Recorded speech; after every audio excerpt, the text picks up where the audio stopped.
There is something that happens when you have been telling the same story for long enough. The story starts to breathe on its own. It develops a temperature, a weight, a particular smell of old paper and open ocean. Eiichiro Oda has been inside his story since before most of his current readers were born, and in that time he has filled it with a kind of depth that most stories never reach. Not loud depth, not the kind that announces itself, the quiet kind, the kind that waits underneath everything, patient as stone, for the reader willing to stay still long enough to find it. Tonight we gather some of that quiet depth together. We move through it without rushing. There is nothing here that needs to be finished before morning. Only the story and the people who love it, and the space between a listener and a lamp growing slowly dimmer. If this brings you any kind of rest, you are welcome to subscribe for more. And we begin now, somewhere near the very beginning of the world. Gold Roger was executed on a scaffold in Logtown on a day the world had gathered to watch, and what he said from that scaffold sent civilization in a direction it has not yet recovered from.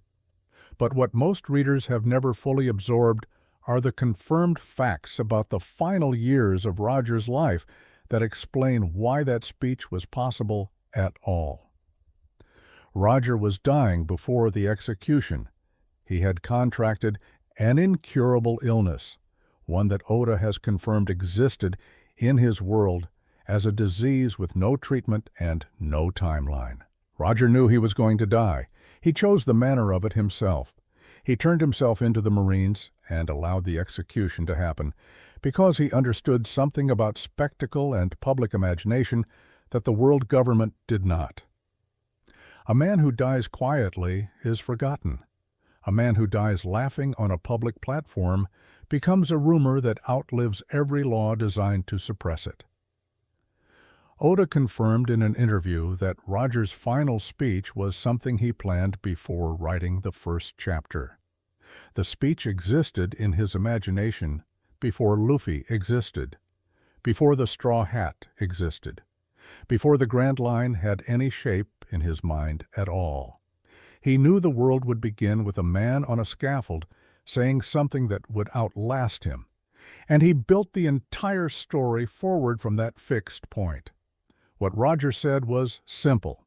He told the gathered crowd that his treasure was out there, that he had left it in one place, and that if they wanted it, they could have it. He did not give directions. He did not describe what it was. He simply confirmed that it existed, and then let human nature do the rest. That is the most important thing Roger ever did, and he did it with his hands tied behind him and a blade above his head, laughing. The God Valley incident, which occurred roughly 38 years before the main story's timeline begins, is one of the confirmed historical events that shaped the world of One Piece most profoundly, while remaining the least described in the story's text. What is known from canon sources is specific and strange. The Rocks pirates, the most feared pirate crew of an earlier era, attacked God Valley, a place that has since been erased from all official maps and records. They were opposed by a coalition that should not have been possible. Roger the pirate and Garp the marine fought side by side to defeat Roxy Xebec and his crew. The two men who were, in the story's official structure, the greatest enemies of their generation, became allies for a single day because the threat they faced required it. Oda confirmed in the story that God Valley's disappearance from maps is not a geographic event. The island did not sink. It was removed. The world government expunged it from official records in the aftermath, which means whatever happened at God Valley was something they found preferable to erase rather than explain. The erasure of a location is a more significant act than the erasure of a battle. Battles can be dismissed as exaggeration. A missing island on every chart in the world requires institutional effort. Roxy Xebec, who commanded that crew, is confirmed as having been more dangerous than Roger in terms of an ambition and destructive intent. Where Roger wanted adventure and the end of the world's greatest road, Sebek wanted dominion. He wanted to be king of the world in the most literal sense available. Oda has not yet fully described what ended at God Valley, but the fact that 3 future Yonko, Whitebeard, Big Mom, and Kaido all served under one man on a single ship tells a reader something about the scale of what that crew represented. Silver's Rayleigh, who served as first mate to Gold Roger, and who the story refers to as the Dark King, is one of the most thoroughly confirmed secondary characters in One Piece in terms of his specific history. He met Roger under circumstances that Oda described in a brief but memorable story segment. Roger broke into a ship that Rayleigh was sleeping on in a harbor. The ship was empty.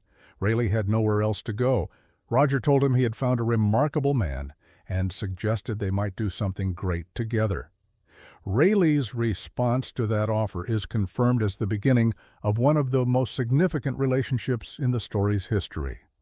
He joined the crew of a man who had broken into his borrowed ship and proposed greatness. He later described the memory as one of the best of his life, not because the circumstances were elegant, but because the feeling of that moment was precisely what he had been waiting for without knowing he was waiting. What most readers have not fully absorbed is the confirmed detail that Rayleigh was present at Laugh-Tale. He was there when Roger's crew found the treasure. He knows what the One Piece is. He spent years afterward as a ship coder in Sabaody Archipelago, a man with knowledge of the world's greatest secret, coding the hulls of other people's ships for a quiet living. He chose that life deliberately. He could have done anything. He chose the water and the work and the waiting, and he never told anyone what he knew unless they were ready. Kozuki Oden is one of the most thoroughly documented historical characters in One Piece, despite having died before the story's main timeline begins. His confirmed biography, which is presented across the Wano arc in a sustained flashback, is the longest single-character history Oda has told within the manga's pages. Oden was the son of the shogun of Wano, and he spent his entire youth being exactly too much for the world he was born into. Oda confirmed that every crime Oden committed as a young man in Wano, the stolen food, the disrupted ceremonies, the refusal to follow the rules of a closed country, was a crime motivated not by selfishness, but by an excess of life. He contained more energy than his circumstances could hold. His journey from Wano to the open sea, joining Whitebeard's crew and then Roger's, is confirmed as the event that allowed Roger to eventually reach Laugh-Tale. Oden could read the ancient language of the poneglyphs. Without him, Roger had the ambition and the strength to reach the end of the world, but not the literacy to understand what he found there. The Pirate King needed a scholar the way every journey needs someone who can read the signs. Oden was that person, and he came from a country that had spent generations ensuring no one like him would ever leave. His death, boiled alive by the shogun Orochi and Kaido while holding his retainers above the oil to buy them time to survive, is confirmed as one of the most deliberately constructed death scenes in Oda's career. He smiled. He lasted an hour in boiling oil while holding the people he loved above it, and he smiled because that was the only response Oden had ever had to the world asking more of him than was reasonable. He gave it more than was asked. Haki, the invisible force that underlies the highest levels of combat in One Piece's world, was present in the story long before it was named or explained. Oda confirmed in an SBS response that what Shanks used to silence the Sea King that threatened young Luffy in the East Blue was Conqueror's Haki. That moment, which appeared in the story's first arc before the word Haki had ever been spoken, was Oda establishing the system he would later name, while letting the story's earliest pages carry it without announcement. The three types of haki, observation, armament, and conquerors are confirmed as reflecting a specific philosophical structure that Oda built into the world rather than invented for combat purposes. Observation, haki, is the ability to sense the world beyond what eyes can see. Armament to haki is the ability to impose will on physical reality through force of spirit. Conqueror's haki is the rarest because it cannot be trained into existence. It is either present at birth or it is not. Oda confirmed in an interview that this distinction was deliberate. He wanted one category of power that the story's endless training sequences could not account for. Some things, Oda's world insists, are simply who you are. The confirmed number of known conquerors' haki users in the story is deliberately small. Roger had it, Whitebeard had it, Shanks has it, Kaido has it, Big Mom has it, Luffy has it. Zoro is confirmed in the Wano arc to have awakened it. Oda has not confirmed every user, but has been deliberate about which characters possess it. The pattern of users, when examined, corresponds almost exactly to the story's most historically significant figures. Conqueror's haki is not a power in the ordinary sense. It is a marker of the kind of person the story is about. The bounty system of One Piece, the numerical values that the world government places on the heads of pirates and criminals, is one of the story's most quietly informative running elements. Oda confirmed in an SBS response that bounties are not a measure of strength in any simple sense. They are a measure of perceived threat. The government calculates not what a person can do in a fight, but what damage they represent to the existing order. This distinction explains confirmed anomalies in the bounty system that casual readers often find puzzling. Nami's bounty, for example, increased dramatically not because her fighting ability changed dramatically, but because her role in the crew, as navigator of a ship that had become one of the world's most significant pirate operations, was recontextualized by the government's understanding of what that ship had accomplished. Robin's bounty, which began at 79 million berries when she was 8 years old, is confirmed as the highest bounty ever placed on a child in the story's history. That number was not calculated based on anything Robin had done. It was calculated based on what she could do. The government understood that a living scholar who could read the poneglyphs was more dangerous than any weapon system they had encountered. The bounty was not punishment. It was a statement about how much they feared a single child's literacy. Luffy's bounty progression across the story, from 30 million to 1,500 million to 3 billion, tracks not his power increases, but his successive refusals to stay within the limits the world assigned him. Each significant bounty jump followed not a victory in battle, but a moment of institutional defiance. He declared war on the world government at Eni's lobby. He struck a celestial dragon at Sabaody. He broke into Impel Down. He appeared at Marineford. The government was not counting his victories. They were counting his refusals. Impel Down, the underwater prison that the world government operates at the base of the Red Line, is confirmed as one of the story's most deliberate architectural metaphors. Its 6 levels, each representing a progressively more severe punishment, are modeled on the classical mythology of the underworld, in a way Oda confirmed was intentional. The levels descend from a garden of thorns at the top to a frozen floor at the bottom, moving through heat, starvation, darkness, and poison along the way. The final level, the freezing 6th floor, where the most dangerous prisoners are kept, is called Eternal Hell. The name is not decoration. Oda wanted the structure to feel like a place that had been designed by someone with genuine imagination for suffering, because the institution that built it is one that the story has been consistently arguing against since its earliest chapters.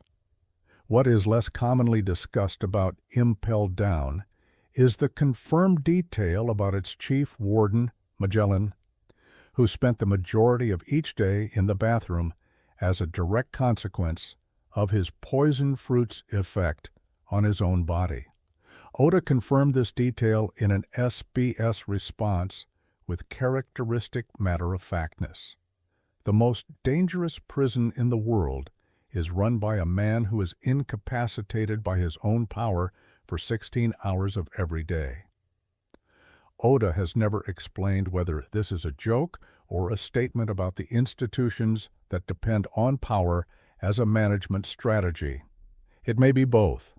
The celestial dragons, the world nobles who descend from the founders of the world government and who wear sealed suits and travel under marine escort to protect their oxygen from the contamination of ordinary air, are one of the story's most carefully constructed examples of privilege made visible.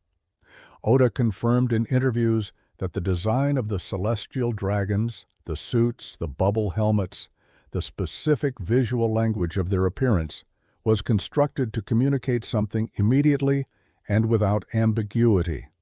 They have sealed themselves off from the world they claim to own.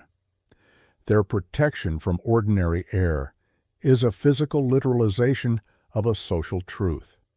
They have designed their existence so that nothing that belongs to ordinary people can reach them. What most readers have not fully considered is the confirmed detail about the hierarchy above even the celestial dragons. The figure who sits on the empty throne in Marijois, who is seen in the manga tending to oversized straw hats and pictures of specific individuals in a space of profound quiet, exists above the 5 elders, above the world government's entire visible structure. The empty throne is supposed to represent the equal sovereignty of all 20 founding kingdoms. The existence of someone sitting on it means the story's official mythology about shared power is a confirmed fiction maintained for a purpose. Oda has not yet fully revealed Iam's nature or history. What he has confirmed through the story itself is that Iam was present during or shortly after the Void Century. The giant straw hat in the frozen chamber where Iam was first glimpsed, the same design as the hat Luffy wears, the same design that connects back through Shanks to Roger and through Roger to Joy Boy, is too specific a visual choice to be coincidental. Someone at the very top of the world's power structure is keeping the symbol of their oldest enemy in a sealed room, preserved with care.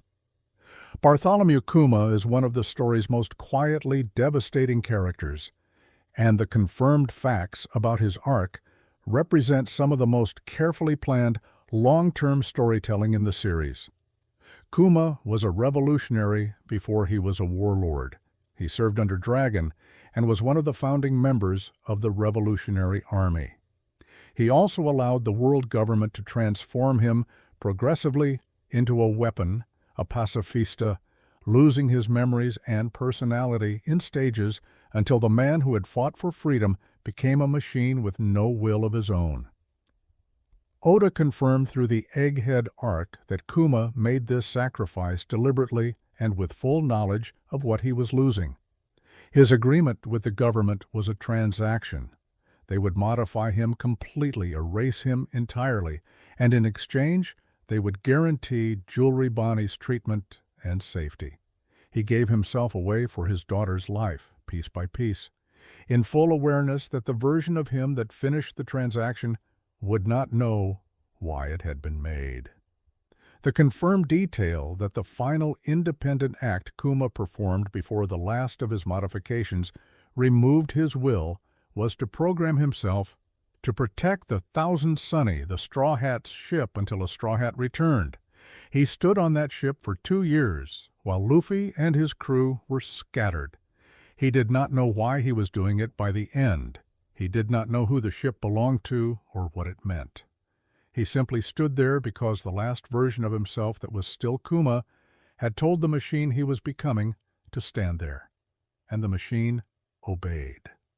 The Thousand Sunny itself has a confirmed history that carries more weight than its role as a vehicle might suggest. It was built by Frankie from the wood of Adam, the strongest tree in the world. The same timber used to build Roger's ship, the Oro Jackson. Oda confirmed this connection across the water's 7 and Enigia's lobby arcs. The wood that carried Roger to the end of the world became the wood that carries Luffy toward it. The continuity is not metaphorical, it is structural. The Thousand Sunny and the Oro Jackson are built from the same material, which means, in the most literal physical sense, the ships share ancestry. The road to Laugh Tale is being traveled on wood that has been there before. The ship's design includes details Oda confirmed in SBS responses that most readers have never noticed. The Soldier Dock system, developed by Frankie, holds multiple smaller vessels for specific crew members, each one designed for the individual using it. The details of these vessels, the design choices made for Nami's boat versus Robin's versus Chopper's, reflect each character's personality in the way that Oda's most deliberate design choices always do. He does not make something without deciding who it is for. The 11 supernovas, the rookie pirates who all arrived at Sabaody Archipelago within the same period and whose bounties all exceeded 100 million berries before entering the Grand Line, are one of Oda's most considered structural decisions in the story's second act. He confirmed in interviews that the supernovas were designed as a generation, not just as individuals, but as a collective statement about what the next era of piracy would look like. By placing multiple exceptional rookies at the entrance to the New World simultaneously, Oda created a peer group for Luffy that the story had not previously provided. For the first time, Luffy stood next to people his own age, who were genuinely as extraordinary as he was. The effect, as Oda intended, was to make the world feel larger while making Luffy feel exactly as specific as he always had. Trafalgar D. Waterlaw's presence among the supernovas carries a significance that the story has been building toward since his introduction. His full name, confirmed as carrying historical weight in both its halves, is the name of someone who was made by loss. He grew up in the North Blue, in a country contaminated by a weapon designed by Doflamingo's family. He watched everyone he loved die from a disease spread by a man who would become his future enemy. He was 13 years old when he went to sea with nothing left to lose, which Oda has confirmed is the specific emotional condition from which Law's particular brand of reckless brilliance grew. Eustace Kid, whose confirmed cruelty in the story's first half positioned him as a dark reflection of Luffy's recklessness, has a backstory that Oda has kept more tightly sealed than almost any other supernova. What is confirmed is that his treatment of civilians and his willingness to cause harm in the pursuit of his goals is not thoughtlessness. It is a choice made by someone who decided at some point that the world's cruelty entitled him to his own. That decision, and the story's eventual accounting for it, is one of the threads Oda has been pulling with care. The Straw Hat Grand Fleet, the 7 pirate crews who swore allegiance to Luffy after the Dressrosa arc without his consent or enthusiasm, is one of the story's most Oda-specific organizational developments. Luffy did not want a fleet. He has never wanted subordinates or followers in any conventional sense. What Oda confirmed through the story, and in a subsequent SBS response, is that the fleet's formation was not about Luffy acquiring power in a political sense. It was about the specific kind of person Luffy is, and what that kind of person creates around themselves without trying. He helped people because they needed help. They responded by wanting to remain in proximity to someone who operated that way. The fleet is not a military asset. It is the gravitational consequence of a specific personality. What is less commonly discussed is the confirmed detail about the secret Revolutionary Army's assessment of the Straw Hat Grand Fleet's formation. Internal to the story's political structure, the creation of a 7-crew alliance around a single captain was noted as a significant shift in the balance of pirate power. The Grand Fleet, if mobilized, represents forces that most established powers in the New World would have difficulty dismissing. Luffy has never mobilized them. He does not think in those terms. But the fleet exists, and Oda placed it in the story knowing that what a person has and what a person uses are two different narrative facts. Vegapunk, the world's greatest scientist, whose confirmed history and current story role represent the single largest expansion of One Piece's scientific mythology, has a backstory that Oda revealed in fragments across the series before the Egghead arc brought the character fully into focus. Vegapunk grew up on a winter island with no natural resources and became obsessed with the idea that science could solve what geography had made inevitable. He wanted to make energy free. He wanted to make food available to everyone. He developed technology of extraordinary sophistication in service of genuinely humanitarian goals, and then watched that technology be acquired by the world government and redirected toward military and control applications. The confirmed detail about Vegapunk's body modification, the enlarged brain that could not fit inside his skull, and was externalized as the machine he wears, is one of the story's most visually and conceptually precise character designs.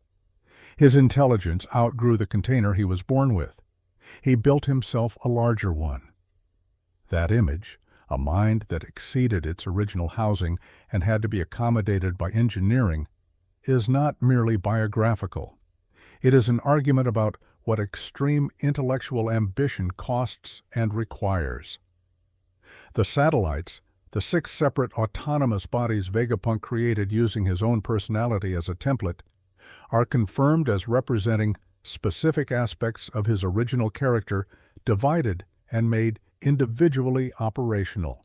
Each satellite carries a name corresponding to a sin, not because Vegapunk is sinful, but because the process of separating a single personality into discrete functional parts requires categories, and the 7 sins provided a taxonomy that covered the necessary range.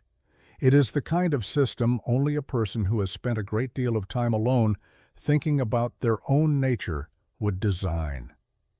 The Sun Pirates, the fisherman crew that Oda established as one of the story's most important secondary organizations, have a confirmed history that connects several of the story's most emotionally significant threads. Fisher Tiger, who founded the crew, freed every slave in Marijois by scaling the Red Line alone and breaking open the gates of the world noble's slave quarters. He did not announce it. He did not request assistance. He simply went and did it, and then sailed away with everyone who could walk. His motivations, which the story establishes with some care, were confirmed by Oda as not entirely what they appeared. Tiger had himself been enslaved. The liberation was personal and impossible to separate from his own history in the way that the most significant acts always are. His death, caused by refusing a blood transfusion from humans while dying of wounds the world government inflicted, is one of the story's most quietly documented choices. He could have survived. He could not make himself accept the help. That refusal, which is presented in the story without judgment, is one of Oda's most honest acknowledgments that trauma does not always allow people to take the paths available to them. Fisher Tiger was a hero who died of something that had nothing to do with his enemies and everything to do with what his enemies had already done to him.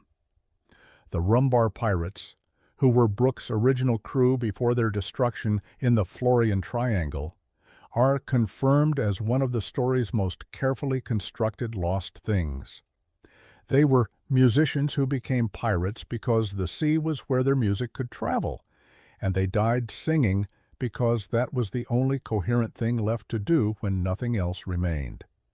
Oda confirmed in an interview that the scene of the Rumbar Pirates recording their final song for Brook to carry in his recovered body, their voices fading one by one from the recording as each member died, required him to stop and reconsider the pacing several times before he was satisfied. He knew what he was writing toward. He needed the arrival to be earned. The song they recorded, Binks's Sake, is confirmed as a piece of music that existed within the One Piece world as a traditional pirate song long before the Rumbar pirates sang it. It was not their composition. It was a song that pirates had been singing for generations because it described something true about the life. The Rumbar pirates chose it for their final recording because it was familiar to every pirate who would ever hear it, which meant Brook could play it anywhere in the world, and someone would know it. They gave him a song that belonged to everyone, so that he would never be entirely without company. The topic of the ancient kingdom, the civilization that existed during the Void Century and was destroyed by the alliance that became the world government, is one Oda has protected more carefully than almost any other element of his story. What can be assembled from confirmed canon sources and direct statements is specific but incomplete in ways that feel deliberate. The ancient kingdom had a name. Oda has confirmed this in the story through Robin's reading of the poneglyphs and through the structure of the historical mystery. The name has been withheld from every accessible record. In an SBS response, Oda was asked directly what the kingdom was called and declined to answer, noting that the name would appear in the story. That response, which confirmed the existence of the name while protecting its content, is the specific kind of answer Oda gives when something is being saved for a moment of significant weight. What is confirmed about the ancient kingdom's philosophy is that it stood in opposition to the goal that united the 20 founding kingdoms of the world government. The 20 kingdoms wanted to centralize sovereignty, to create a world government that would impose a single framework of order on the entire planet. The ancient kingdom disagreed with that goal in a way that was irreconcilable. The nature of their disagreement, which cost them everything, is the core of the Void Century's significance. 100 years of history were erased not because of what happened during that century, but because of what the losing side believed. The concept of the Will of D, which Oda has confirmed, is an inherited continuity across generations rather than a family trait, is one of the most quietly enormous ideas in the story. It is the suggestion that certain people carry a specific relationship to the world's unresolved history without knowing they carry it, that they are oriented toward a particular kind of resistance and a particular kind of joy, not because they were taught to be, but because something in them arrived that way. Roger confirmed in the story that he could hear the voice of all things, a specific sensory ability that allowed him to interpret the information contained in the poneglyphs and in the world's deeper structures. Oda confirmed that this ability is not unique to Roger. Luffy has demonstrated it. Momonosuke has demonstrated it. It is the ability Oda uses to indicate that a specific character has a particular kind of relationship to the world's hidden information. Not intelligence in the academic sense, something more like frequency, the ability to receive transmissions that most people cannot hear. What is confirmed through the story structure is that Joy Boy made promises he could not keep because the world was not yet what it needed to be for him to keep them. The timing was wrong. The conditions had not arrived. His apology on the Fishman Island poneglyph is not the apology of someone who failed through weakness. It is the apology of someone who arrived at the right place at the wrong time and knew it. The town of Logtown sits at the entrance to the Grand Line and carries the unofficial title of the town of the beginning and the end. It is where Roger was born. It is where Roger was executed. Oda confirmed that placing Luffy's departure point for the Grand Line at the exact location of Roger's birth and death was not coincidence.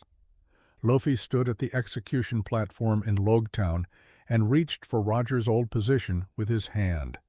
The platform struck by lightning in that moment, in the anime adaptation, with a strike that most staff members working on the episode considered too perfect to be scripted, was not actually scripted. The lightning in that moment was an addition to the anime that the production team felt was the only honest response to what the scene was asking for.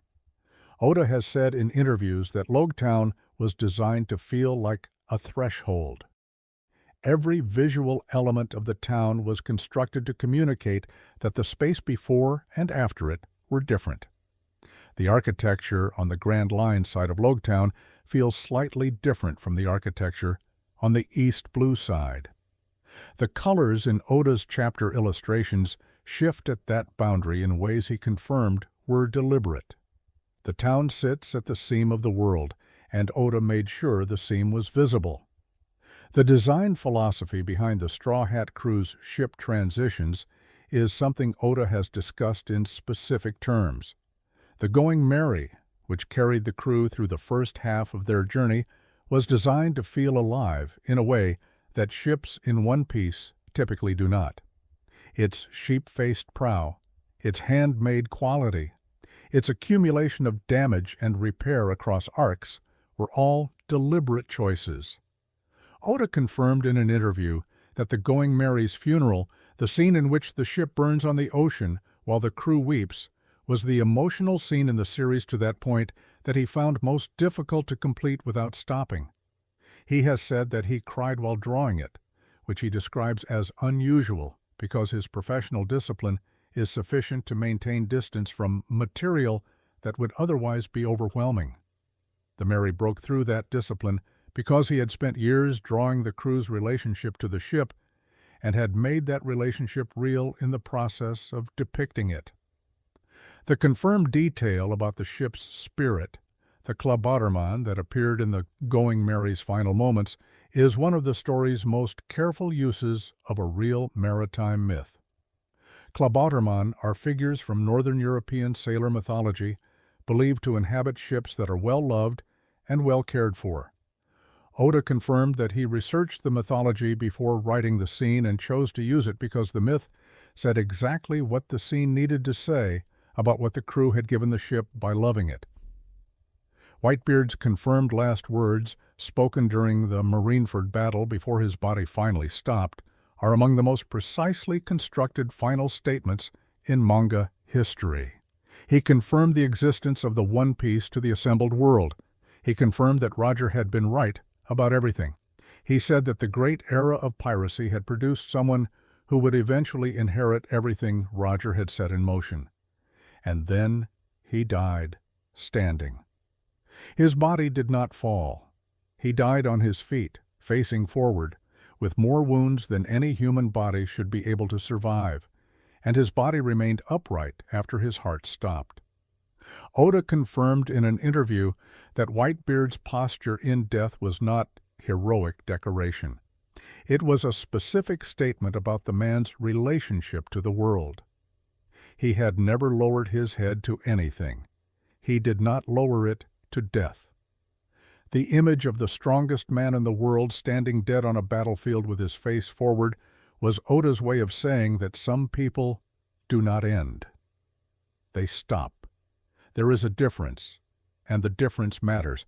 The whole Cake Island arc, which brought the Straw Hats into direct conflict with Big Mom and the Charlotte family, is confirmed as the arc in which Oda completed the backstory architecture he had begun laying out for Sanji in the story's very earliest chapters. The confirmed detail that Oda planned Sanji's connection to the Vinsmoke family from the beginning of the series has caused considerable discussion among readers who re-examined early chapters after the arc concluded. Certain visual details in the restaurant scenes of the Barati arc, certain behavioral choices Sanji makes in the East Blue take on different qualities when read through the knowledge of who he actually is and what he was born into. Judge Vinsmoke, Sanji's biological father, is confirmed as a character Oda constructed as the specific inversion of everything Sanji became. Judge removed emotion from his children in the womb because he considered it a weakness. He produced soldiers. He produced weapons. The one child the process failed on became a cook who feeds people and refuses to let anyone go hungry. The failure of his father's design for him is the whole of Sanji's character, and Oda confirmed this was always the shape of it.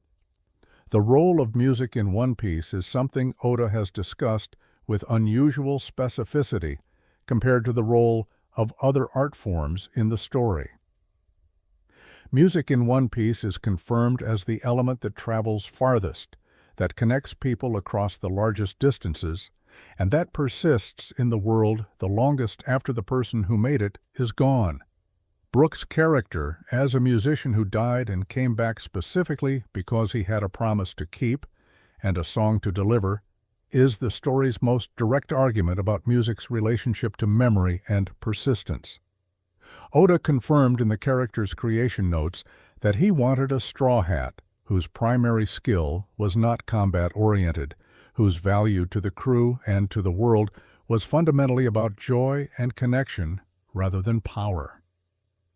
The confirmed detail that Brook became a global music celebrity during the 2-year time skip, playing concerts for enormous crowds under the name Soul King while secretly researching Big Mom's poneglyphs, is one of the story's most characteristic combinations of absurdity and careful planning.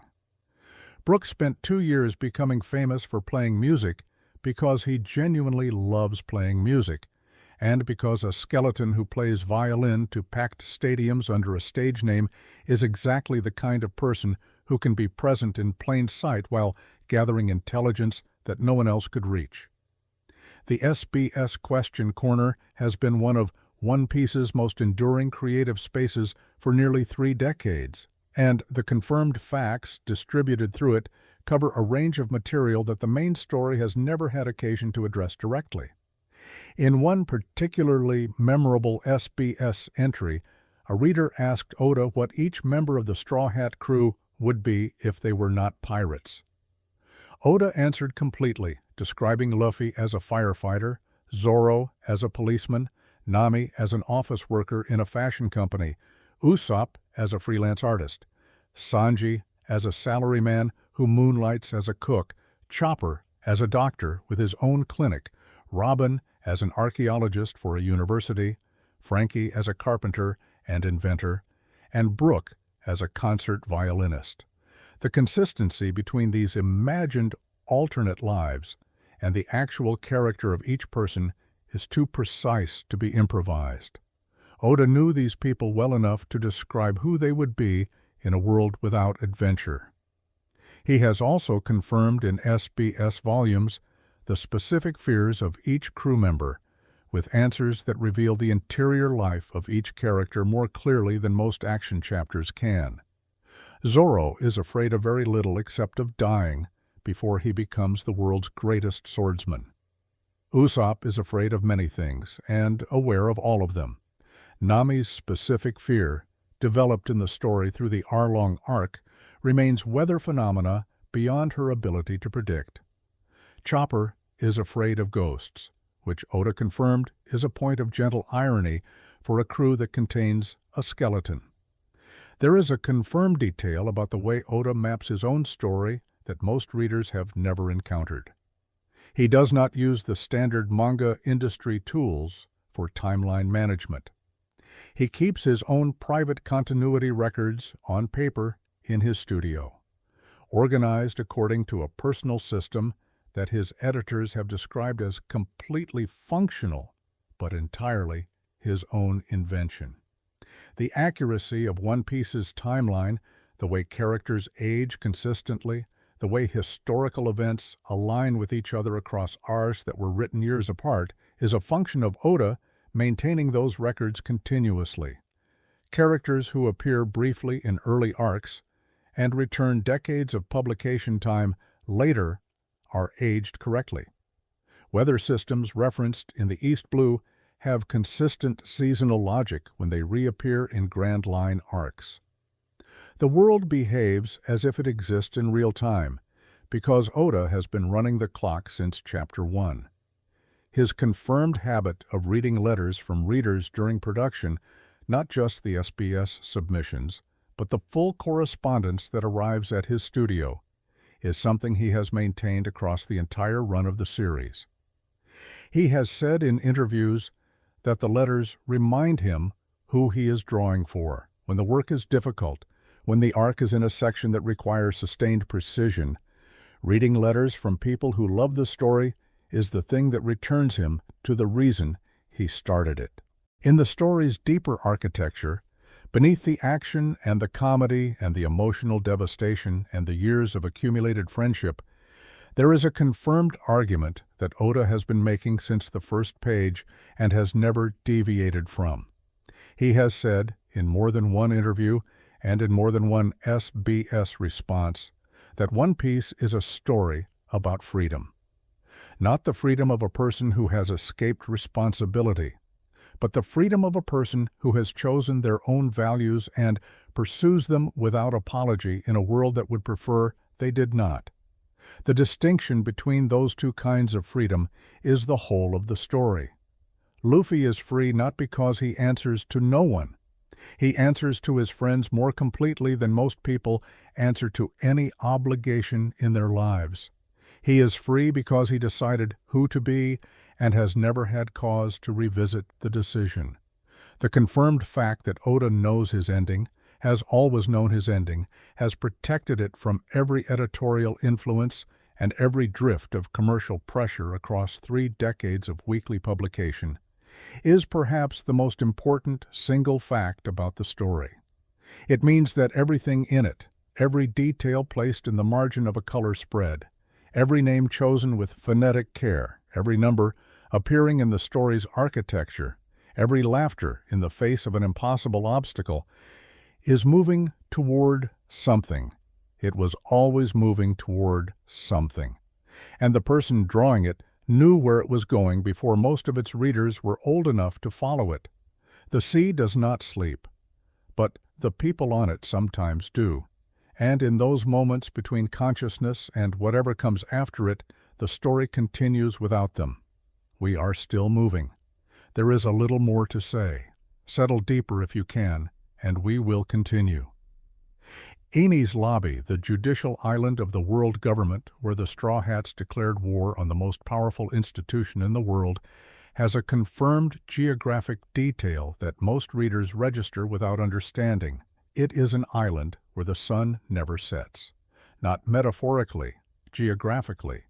The position of the island in relation to the ocean's curvature and the surrounding sea creates a permanent daytime over its grounds. It has no night. Oda confirmed that this detail was deliberate and architectural. The world government built its court of law on a place where darkness could not fall, because the image of perpetual daylight was the image of an institution that considered itself beyond accountability. Things done in Enies Lobby are done in the open, in permanent visibility, because the people doing them have never felt the need to hide. That confidence is the specific kind that the Straw Hats walked into when they went there, and Oda wanted the setting to communicate it before a single panel of violence had occurred. The Gate of Justice at Enies Lobby, the enormous door through which condemned prisoners were transported toward Impel Down or Marineford, is confirmed as having been opened only a small number of times in the island's recorded history before the events of the Water 7 arc. Oda used this detail not in the main text, but through background material and SBS responses. The rarity of the gate's opening was intended to communicate scale. What the Straw Hats caused at Enies Lobby was not an ordinary incident. It was an event on a list that had very few entries. Kobe, who appeared in the story's very first arc as a pink-haired boy crying inside a barrel on Alvida's ship, is one of Oda's most confirmed examples of a secondary character whose arc runs parallel to the main story rather than inside it. His confirmed journey from that barrel to the Marines, his training under Garp, his eventual awakening of observation hockey during the Marineford War, and his emergence in the story's final saga as a significant figure within the new Marine structure is a progression that Oda has been tending across the entire run of the series. He is not a main character. He was never designed to be a main character. But he has a complete story of his own, running alongside the larger one, and Oda has confirmed that Koby and Luffy's parallel paths, both moving toward the top of their respective worlds, one through piracy and one through the Marines, was always part of the story's larger structure. The confirmed detail that Koby's development of observation haki came in a moment of extreme emotional crisis, during the battle at Marineford, when he stood between Akainu and the wounded Luffy and demanded the fighting stop, is one of the story's most precise examples of haki awakening under pressure. He found his ability in the moment that required it most completely. Oda has never commented on whether this timing was planned from the character's creation, but the precision of it suggests it was. Little Garden, the prehistoric island where Dory and Brogy, two giant warriors from Elbaf, had been fighting a duel for 100 years when the Straw Hats arrived, is one of the most quietly moving locations in the story's first half.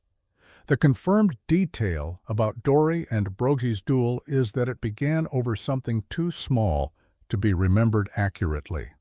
A disagreement about the size of a sea king each had killed. The original measurement was disputed. Neither could confirm who had actually won. So they continued fighting for 100 years on a prehistoric island, matching each other blow for blow in a duel that had no possible resolution because the culture of Elbaf considered the abandonment of a duel a dishonor worse than death. Oda confirmed in an SBS response that this situation, two enormous men fighting indefinitely over a question that can no longer be answered, was not intended as comedy. It was intended as a specific kind of tragedy rendered in a scale large enough to absorb it. Giants live longer than humans and feel things proportionally. Their grief and their honor are larger than anything humans experience. The duel on Little Garden is 100 years of two friends doing the only thing their culture allows them to do with a wound that cannot be healed. The island of Elbaf itself, the homeland of the giants, has been referenced and anticipated in the story since the Little Garden arc, without ever becoming a primary story location for most of the series' run. Oda confirmed in interviews that Elbaf was always going to be a significant late-story destination.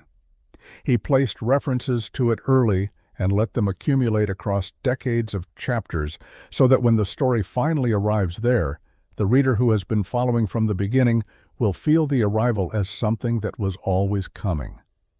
The Cipher Pol agencies, the government's intelligence and assassination networks, are confirmed as a system that operates in the story's background far more extensively than the arcs directly involving them suggest. Cipher Pol 1 through 8 are the acknowledged agencies. Cipher Pol Aegis 0, which is the agency involved in the Enies Lobby arc, is confirmed as the unacknowledged level, the one the government officially denies because its methods require deniability.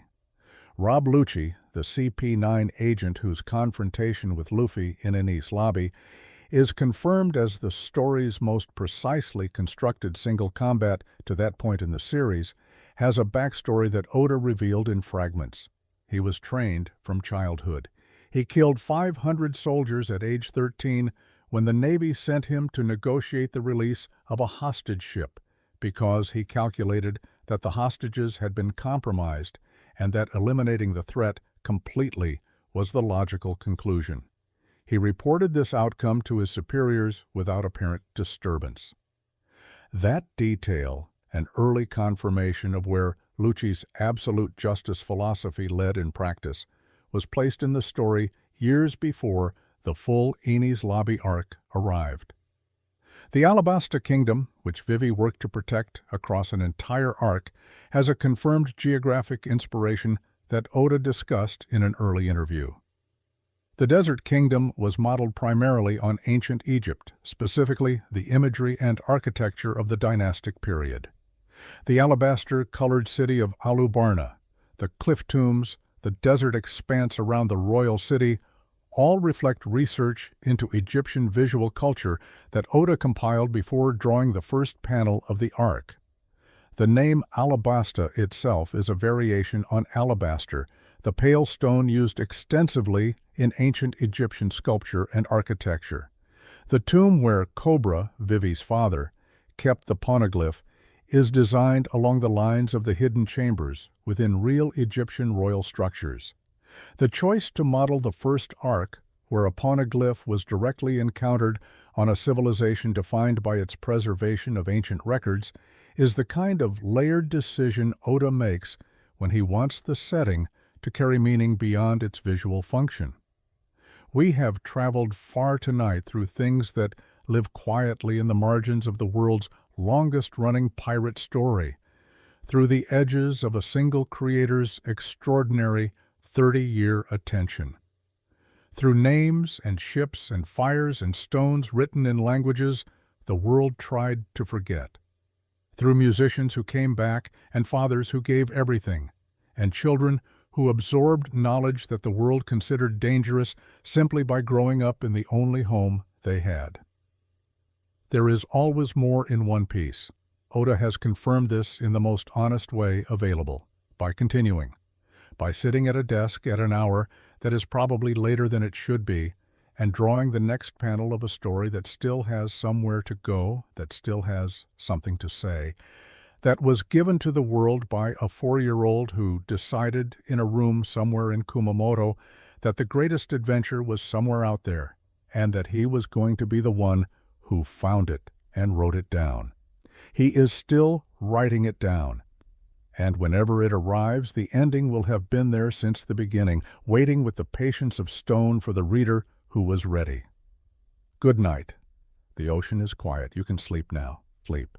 You have come a long way tonight, through ancient stone and open ocean, through the names of people who do not exist and the love a man has carried for them for 30 years, through islands built from real places and dreams built from impossible ones, through a boy in a straw hat who decided something once and has never needed to decide it again. That is enough for one night. More than enough. If you are still awake, you do not need to be. The story is not going anywhere. It will be exactly where you left it in the morning, patient as it has always been, holding every detail in exactly the place Oda put it. You do not need to hold it tonight. You can set it down. Let the ocean do what oceans do when no one is watching. Let it move quietly in whatever direction it has always been moving. You do not need to navigate tonight. You do not need to know where you are. The log pose can rest. The sails can hang still. The crew is asleep. If these stories have been company for you tonight, if the sound of One Piece told slowly has made the dark feel a little more like something you chose rather than something that arrived, then you are welcome to subscribe. There is a button somewhere nearby. You do not need to find it right now. You can find it in the morning or tomorrow night, or the next time the room is quiet and you want something gentle to drift alongside. There will be more stories here, more quiet facts from the margins of the world's greatest pirate adventure. More details Oda placed carefully and waited patiently for someone to notice. More nights like this one, moving slowly through a world that is enormous and strange and full of people who love each other in ways they would never say directly. Subscribe when you are ready. There is no hurry. The Grand Line is quiet tonight. The calm belt is doing what its name promises. The Sea Kings are somewhere deep and slow beneath the surface, moving through water too dark and too cold to imagine, and none of it requires anything from you. Somewhere, Luffy is asleep on the deck of the Thousand Sunny, with his arms behind his head and his hat over his face.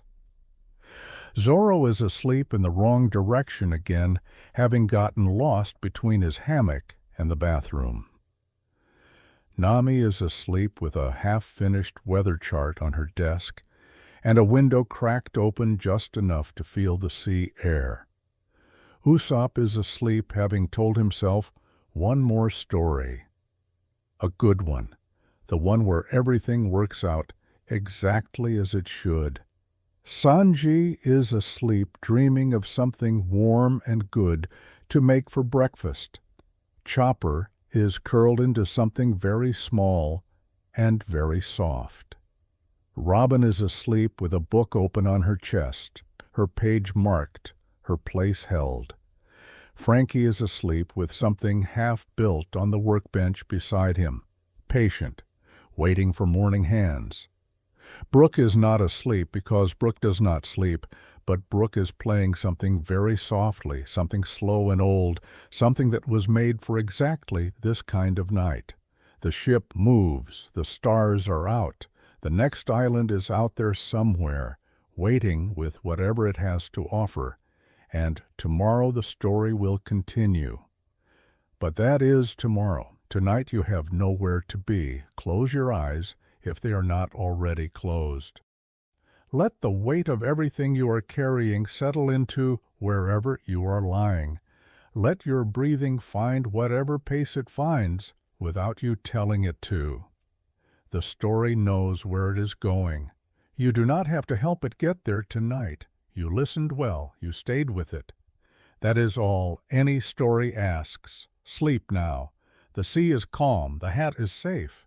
The adventure is right where it was left. Good night.